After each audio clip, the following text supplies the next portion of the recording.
জামায়াতে ইসলামের ভাষণ আর পথশোভা এটা সাধারণ কোনো কর্মসূচি না, এটা খোলাখুলি শক্তি প্রদর্শন। একদম, বার্তাটা পরিষ্কার। আমরা এখনো মাঠে আছি, আমরা শেষ হয়ে যাইনি। এই বার্তা সরকারকেও, বিএনপিকেও আর নিজেদের কর্মীদেরও একসাথে দেওয়া হয়েছে। ওনার ভাষণের দিকে লক্ষ্য রাখলে একটা জিনিস গভীরভাবে বুঝতে পারবেন, ভাষণের শব্দচয়ন খুব হিসেবি।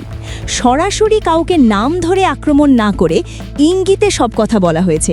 এটা আবেগের ভাষণ না, এটা রাজনৈতিক হিসেবের ভাষণ। ঠিক তাই। আমি বলবো দুটোই।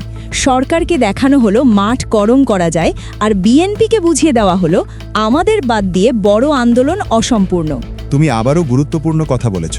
খেয়াল করুন এই কর্মসূচির টাইমিং, যখন রাজনৈতিক অচলাবস্থা তখনই এমন শোডাউন। এটা কাকতলীয় না, এটা ক্যালকুলেটেড। ঠিক, জামায়াত জানে এখন না নামলে পরে আর জায়গা পাওয়া যাবে না, তাই তারা নিজেরাই নিজেদের প্রাসঙ্গিকতা তৈরি করছে।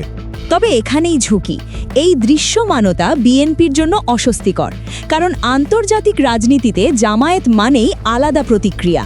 সেটা অবশ্য ঠিকই বলেছ।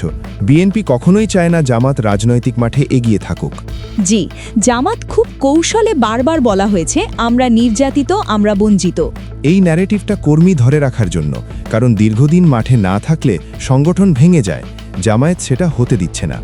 বিভিন্ন জায়গাতে পথসভা করার মূল উদ্দেশ্য ছিল একেবারে পরিষ্কার রাজনৈতিক বার্তা, সরকারকে সতর্ক করা, বিএনপিকে চাপ দেওয়া আর কর্মীদের চাঙ্গা করা। কিন্তু শেষ কথা একটাই, এই রাজনীতিতে জায়গা নিতে গেলে শুধু পতাকা না, গ্রহণযোগ্যতাও লাগে।